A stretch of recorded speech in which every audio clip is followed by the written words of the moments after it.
The blue lace truth. Liam Barrett never imagined that something as innocent as a winter evening at the city ice rink would be the start of everything, and eventually, the beginning of its unraveling. It was a chilly December night when Liam first met Camille. She had just rented a pair of skates but was fumbling awkwardly with the laces, her friends already gliding across the ice, laughing in the distance. She sat alone on the bench, trying to force the stubborn skates to tighten, clearly frustrated. Liam, ever the considerate type, noticed her struggle and walked over. "Need a hand?" he asked gently.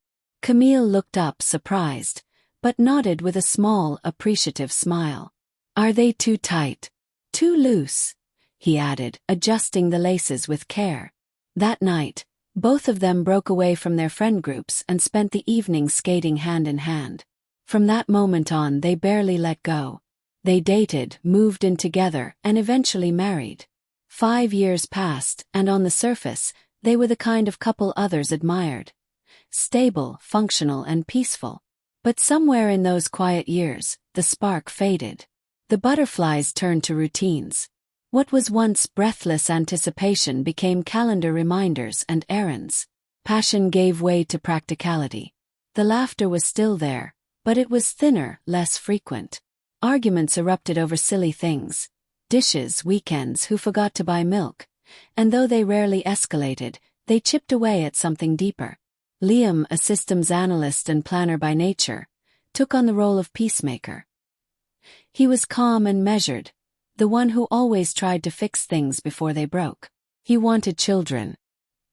He had a secure job, owned their condo, a gift from his late grandmother, and had been quietly preparing for the next stage of life. Camille, meanwhile, seemed hesitant. First, she said she wanted more time for herself. Then she mentioned how emotionally and physically taxing pregnancy could be. Liam tried to be understanding, tried to show that he would carry the load if needed. He would be the stable father, the caring husband, the protector. But the months passed. Camille didn't budge. Then came the late nights at work. Started subtly. A missed dinner here. A stuck with clients text there. Soon, Liam found himself reheating leftovers or ordering in.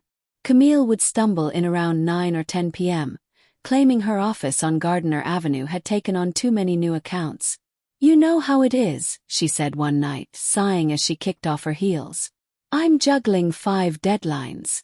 She was always tired. Too tired for conversation. Too tired for intimacy. Too tired, it seemed, for anything involving Liam. In an effort to break the spiral, Liam suggested she take a break from work. Maybe rest, reevaluate. But Camille scoffed. "Why would I do that? I like my job." The contradiction gnawed at him. She was too exhausted to be a wife, yet too committed to ever rest from her job. Something didn't add up. Then, almost suddenly, the late nights stopped. Camille began coming home on time, but her mood darkened. She was cold, distant, often snappy. She flinched at simple questions and rolled her eyes at Liam's attempts to connect.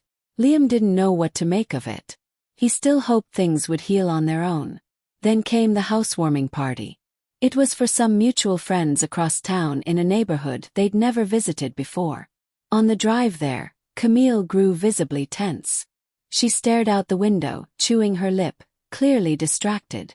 As they walked through a row of identical apartment entrances, trying to find the right one, a woman suddenly burst out from behind a bush near one of the buildings. "You filthy homewrecker!" the woman screamed, lunging at Camille and grabbing a fistful of her hair before Liam quickly shoved himself between them. The woman was livid, nearly hysterical. "You destroyed my family. I have 2 children. Did that even cross your mind?" Liam pulled Camille away, shielding her. "Back off," he shouted, heart pounding. Camille, visibly shaken, muttered under her breath. "Unstable people. It's probably some local off her meds." She shrugged it off. Liam tried to believe her. The party was a blur. But back at home, the encounter stayed with him. What kind of random lunatic accuses someone of destroying their family by name? Liam started watching more closely.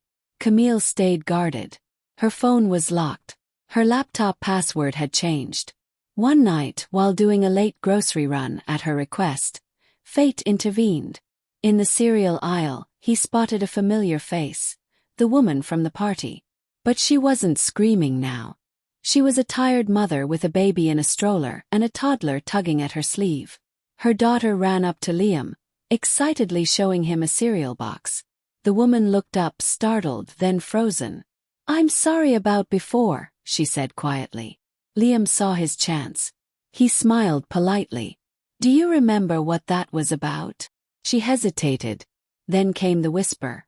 "So, you really don't know?" "Know what?" "My name's Sabrina," she said, glancing around. "My husband Ethan. He cheated on me. I found pictures on his phone. Your wife is in them." Liam blinked. "Camille. She works on Gardner Avenue, doesn't she? Blue lace lingerie. I found the panties in Ethan's car. Check her drawer. I bet the bra's still there, but not the bottoms." Liam felt the floor shift beneath him. He took Sabrina's number and rushed home. Straight to the bedroom. Straight to the drawer.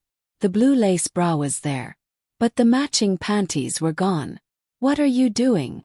Camille's voice rang behind him. Liam turned slowly. "Where are the panties that go with this?" "What? Why does that matter?" "I'm just wondering if they're in Ethan's glove box or if you brought them home." Her face drained of color. She stammered, but before she could compose a lie, Liam's phone buzzed. A message from Sabrina. "Still not convinced?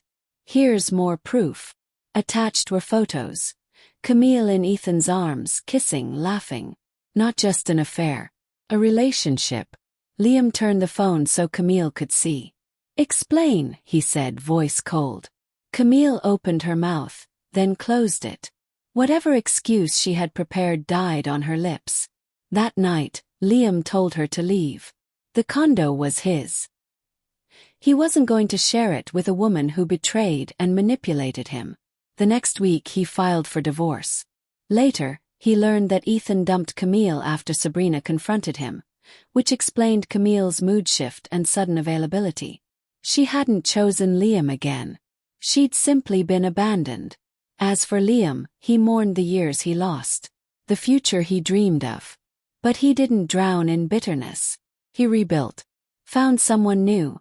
A partner who matched his values, who loved him truly. And eventually, he got the one thing he'd wanted all along. A child of his own. Camille. She ended up alone, navigating a mess she created. She faced workplace gossip, personal shame, and a string of failed rebounds.